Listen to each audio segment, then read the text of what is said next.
చూస్తున్నావా? Hi friends, చూస్తున్నారా? బుడంకాయ పచ్చడి.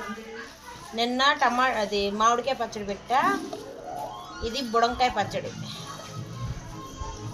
అంటే ఇంతింతే ఉంటాయి బుడంకాయ పచ్చడి అనమాట. టేస్ట్ ఉంటుంది తెలుసా. చూడండి ఫ్రెండ్స్, బుడంకాయ పచ్చడి చాలా బాగుంటుంది. నిన్న మామిడికాయ, ఈరోజు బుడంకాయ.